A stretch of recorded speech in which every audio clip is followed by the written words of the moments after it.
Welcome to the Realistic Viewer channel. In today's video, we will talk about how to handle no in sales, or in other words, an objection handling. Quite often, a no can still turn into a yes, and in today's video, I'll share with you a couple of techniques that you can do to increase your chances for a successful sales negotiation. Let's first look at the situation, and you want to sell or provide a service for a target audience. The best step that you can take then is to make sure that you research your market. Talk to your potential audience or those that are already using your product or those from the competition.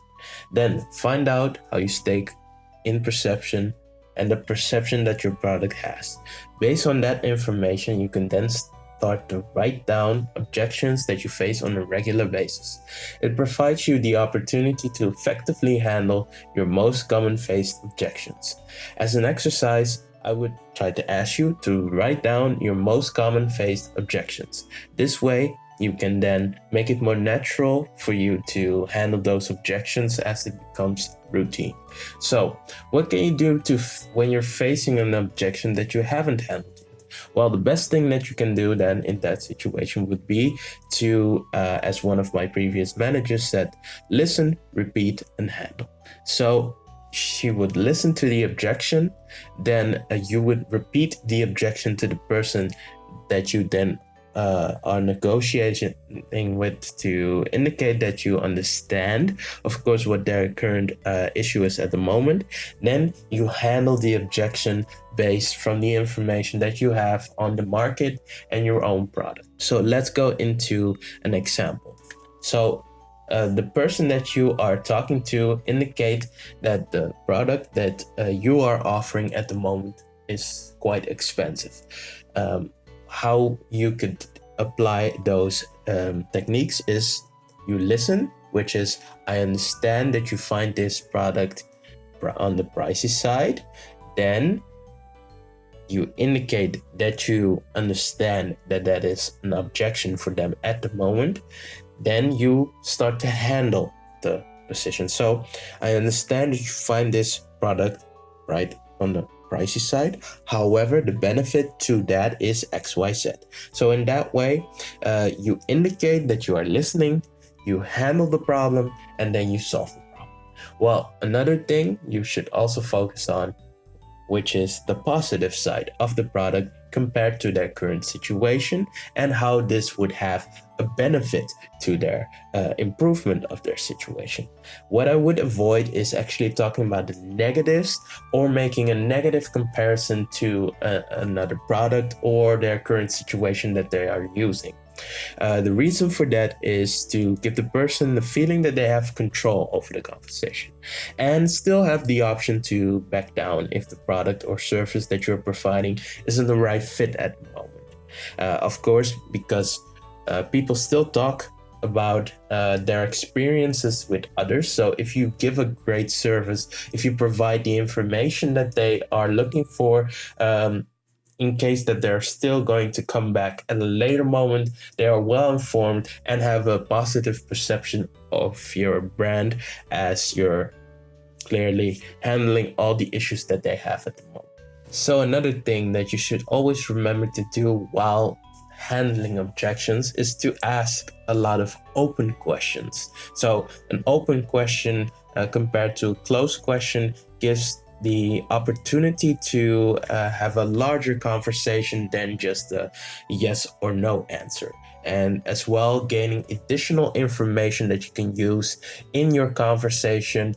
If the person has different objectives, then you can take in their situation. As I said before, you listen, you handle, and then you make sure that you close at the end of the conversation.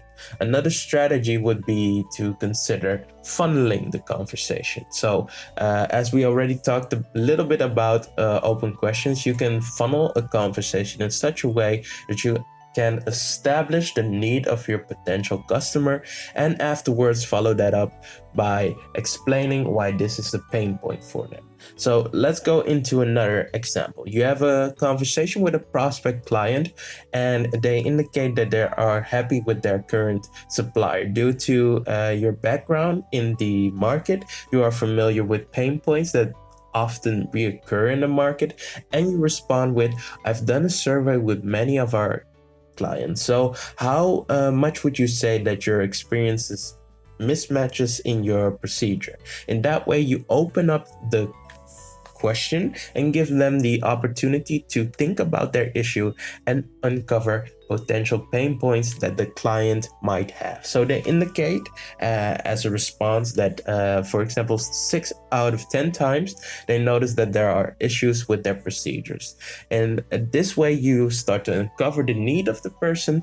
The next step would be to find out what they have done to reduce risk. So for example, are they already using products that are comparable to the service that you're delivering or the product that you're delivering?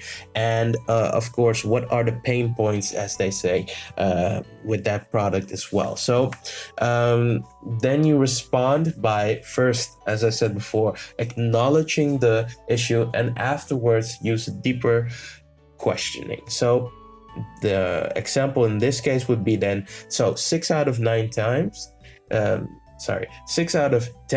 sounds quite often. What measure are you taking to make sure that this becomes as minimized as possible? So afterwards they give a response. You then again acknowledge their issue, and then you can afterwards respond with how your organization, your product, your service can provide additional risk reduction. And of course, based on how this sounds for the client, you can then make a positive comparison to their current situation by emphasizing your services or product and closing the deal if the client is willing and interested. Of course, to sum up, first, you find the need. Then you listen to the problem, you acknowledge the problem, you ask deeper, you respond to the objection with articulated reason, and you close the deal if the potential client sounds interested. Of course, 9 out of 10 conversation will not go as easy as I'm explaining right now, but if you are in sales, the most successful people are more often the people that listen than talk.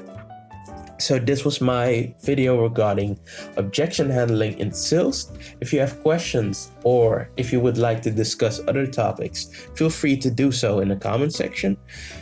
Please leave a like if you enjoyed the video, and if you are new, subscribe for new content as we talk about marketing, sales, and YouTube.